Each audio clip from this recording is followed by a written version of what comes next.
Save a Troubled Marriage. Chapter 1. Save a Troubled Marriage. Save a troubled marriage.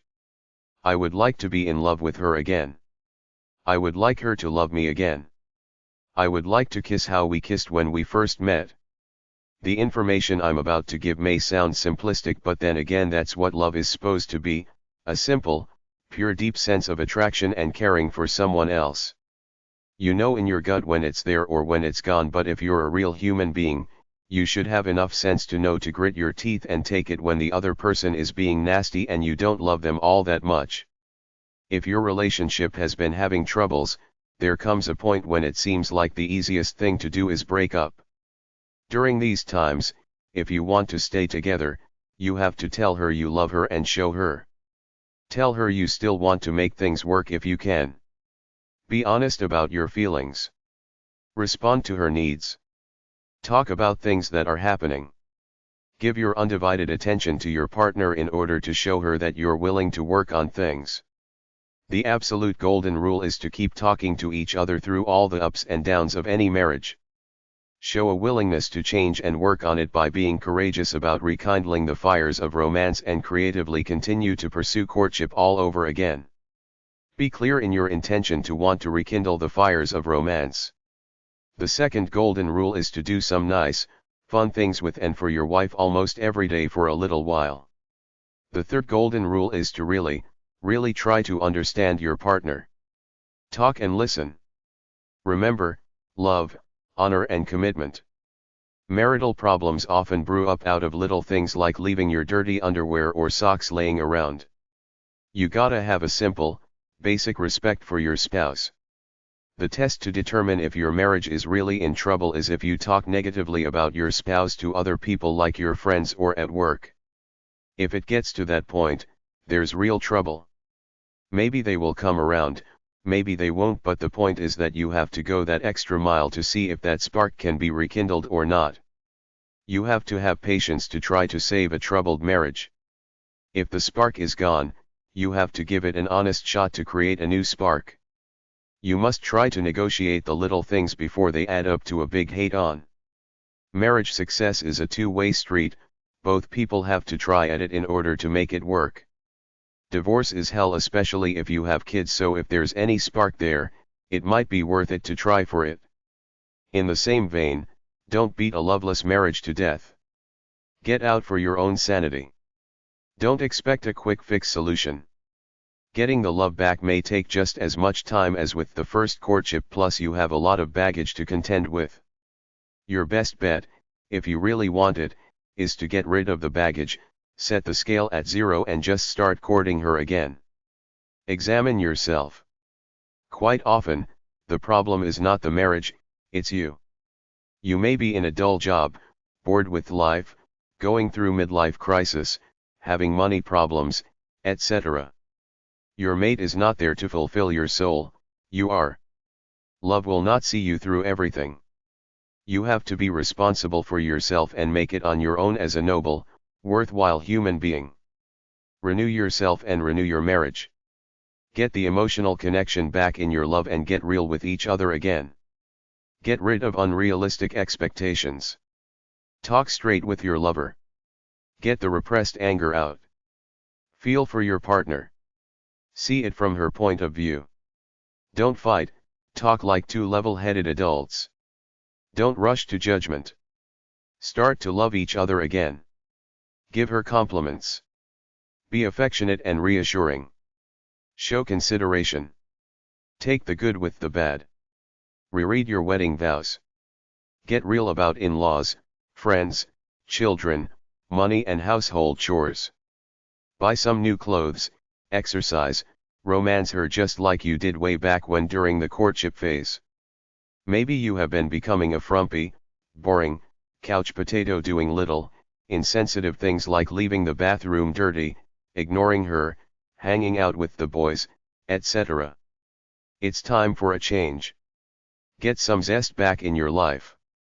Actions speak louder than words. You don't even have to change anything, just take her back to the exact same places and do the exact same things.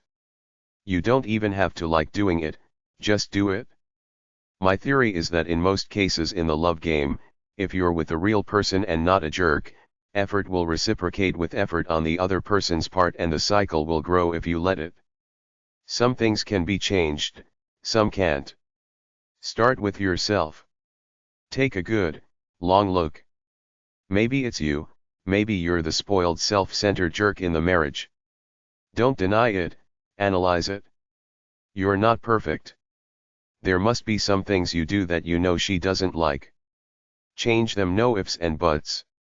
If you share the same bathroom, that's the place to start. Always clean up after yourself. Don't leave your dirty razor laying around. Give her more space. Build an extra shelf for her. Buy some of those rope-like basket things you can hang from the ceiling. Fill them up with nice things like soap, shampoo, etc., and hang them there for her. If she doesn't attract you anymore because she's starting to look dumpy, shut the tube off, join a gym and go with her or buy her a Stairmaster. If she's wearing frumpy clothes, romance her again, take her out, get her a sexy clothes catalog, give her a few $100, tell her you want her to dress nicely even at home at night. Other things are harder, like the personality.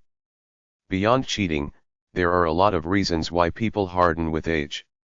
Many people get stressed out at work, some men feel stuck in their ruts, internalize it and get cynical, either turning to drink, getting depressed, or whatever. I believe that loving another person equates to loving life, and that translates to doing things and getting out a bit as a couple. Understanding someone is the key to love. You have to try talking it out. I don't want to repeat myself, but that's it, to talk and relate and reach a real level of understanding. If you can't do it, shame on you for faking it with some phony ego wall that you put up to shield yourself from reality. Don't focus on her wrong behavior, focus on your future together. When you're discussing your lives together, just deal with the recent past, the present and the future. Be real enough to openly make the move to bury the hatchet. The thing about communication is to talk it out, but don't make the mistake of getting too deep and overanalyzing the situation.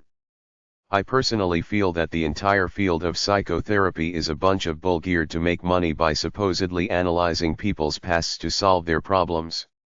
Get real, be pragmatic, deal with the moment, what's happening now, that's all that matters. My life moves forward. The past is a goodbye, it's gone, finito, forget about it. I can barely remember what happened 3 days ago, much less 3 months ago. The point is, don't dwell on the past. Your marriage goes or grows one step at a time. Think of the song, starting all over again, it's gonna be rough but we gonna make it. Don't expect miracles overnight. It's wonderful if you, in your mind, let it be wonderful.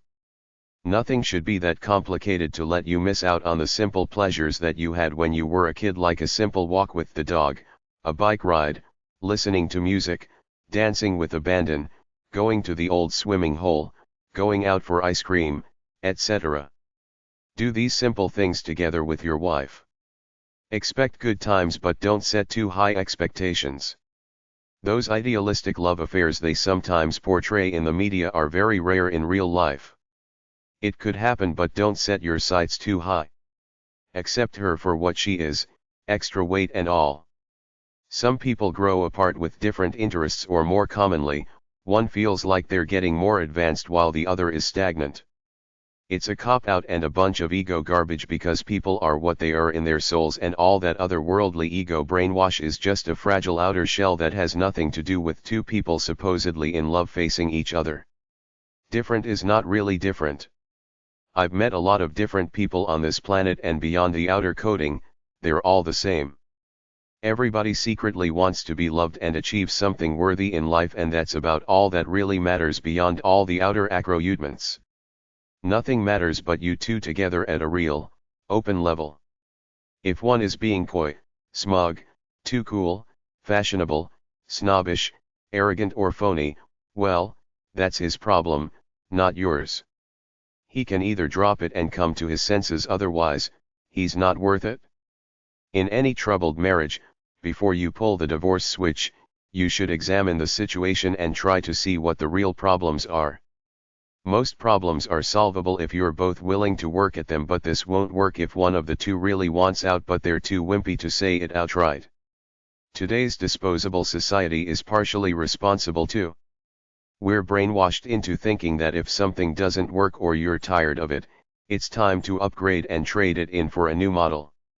If this is not the case in your marriage and the problems are between you two, then there is a chance to find your way back to the way it was during the honeymoon, but it takes work and a shaky period for a few months when you're both trying real hard and treading on the eggshells of all the hurt, anger, pain, and whatever else may have transpired between you two in the past. You can if you think you can. Two people can work anything out if they just agree to wipe the slate clean and start all over. Talk it out and set ground rules like he will agree to talk more and she won't nag as much.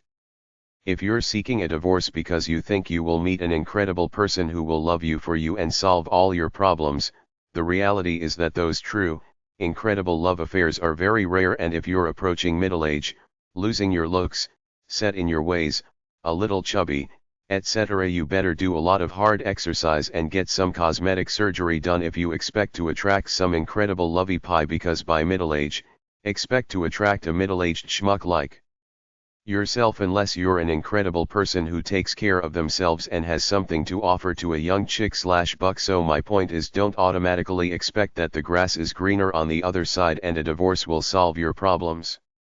Analyze your relationship and see what you already have sitting there in your bedroom.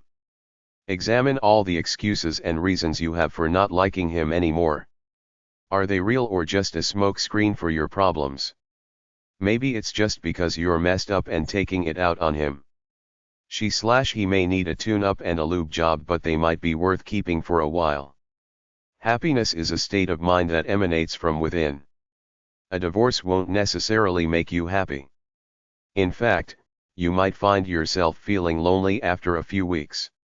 Check out the legal section on divorce about all the money problems it will bring to the both of yous, not to mention the wear and tear on the kids. I personally don't believe in therapy, but it could be the answer as a last resort. Other than that, some churches have marriage enrichment classes and weekend workshops/retreats which could help. If one of you still wants it and the other doesn't, it's fine to try for a while, but don't massage his ego too much. Cut it off abruptly and start ignoring him. If he doesn't come back, get rid of him. In the end, if the other person is truly a jerk, don't hang on just because of your upbringing regarding traditional values about one marriage, one life, one family, or just because you're a dependent loser dependent on his paycheck. Take control and get your own life back. You have to get real and move on for your own personal happiness rather than stay in a loveless, miserable marriage. Finally, the best way to avoid a troubled marriage is to marry Mr./Ms. right up front. I know it's tough because people change, but it's all in the soul. Find someone who has peace of mind and independence about themselves, are simple with respect to what they want out of life, don't care about all that fancy-assed capitalist glitter, are not very ambitious in the capitalist world but more ambitious for their own interests and are crazy about you. That's the one. It's that simple. Win an ex back. Myself personally, if someone leaves me or I leave them, I say why would I look back, but having said that, I saw the real life story of Captain Steubing, the old love boat captain on TV. He got successful, got a case of the grass is greener syndrome. After all the glitter wore off, he found himself alone, mourning the wife he left behind. He couldn't just barge in and say I want you back and that's it. He had to soft sell himself back in, date and seduce his ex-wife all over again, little by little, to show his sincerity and to allow her a sense of self-respect. Any lady worth her salt will not cave when an ex comes groveling back, regardless of the reason for his initial departure, be it cheating or something else. If you do, he's still holding the ace card and knows he can probably cheat again or abuse you and you'll take it. So if you were dumped and the guy wants to come back, set very high standards before you take him back. Make some rules that if he violates, he's gone.